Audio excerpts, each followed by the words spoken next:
ating bayan. Anong iyong nakikita? May dapat bang malaman? Ating pag-usapan.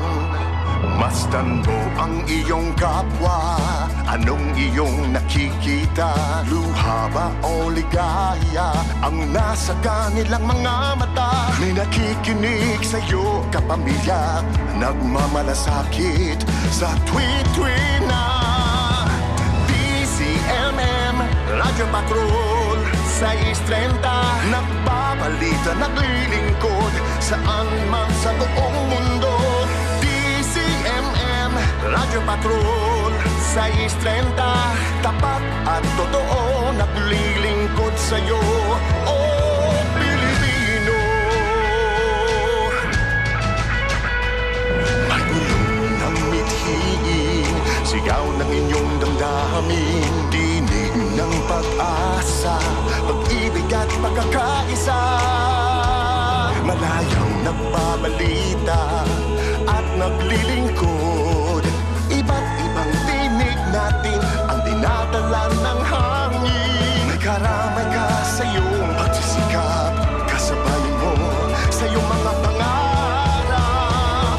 Inyong tulay, inyong gabay, kapit araw, kapit kamay saan man. DZMM Radyo Patrol 630. Nagbabalita, naglilingkod saan man sa buong mundo. DZMM Radyo Patrol 630. Tapat at totoo, naglilingkod sa'yo, oh Pilipino.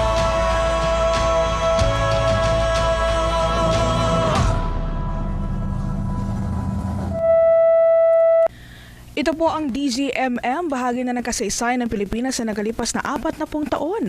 Noon, ngayon at sa mga darating pang panahon, patuloy na magbabalita, maglilingkod at magbabantay kasapi ng KBP, kapisada ng mga broadcaster ng Pilipinas. Ang oras, 4:00 ng madaling araw.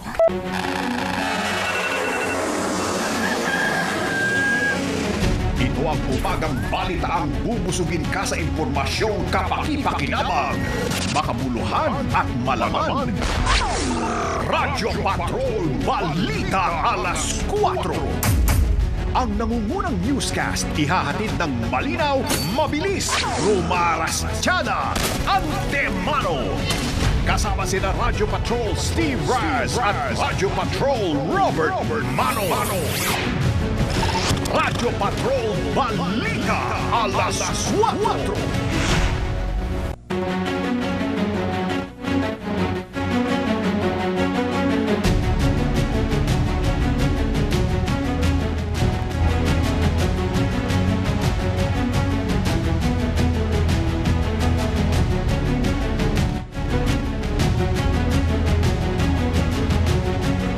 Good morning! Good morning!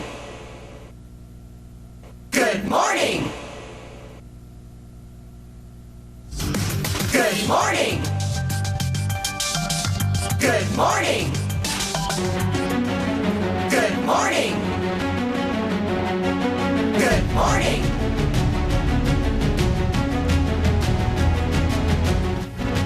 Magandang mga kaservisyo at kapamilya. Ngayon ay araw ng Lunes, June 15, 2026. Narito na ang mga nagbabagang balita sa Radyo Patrol Alas 4.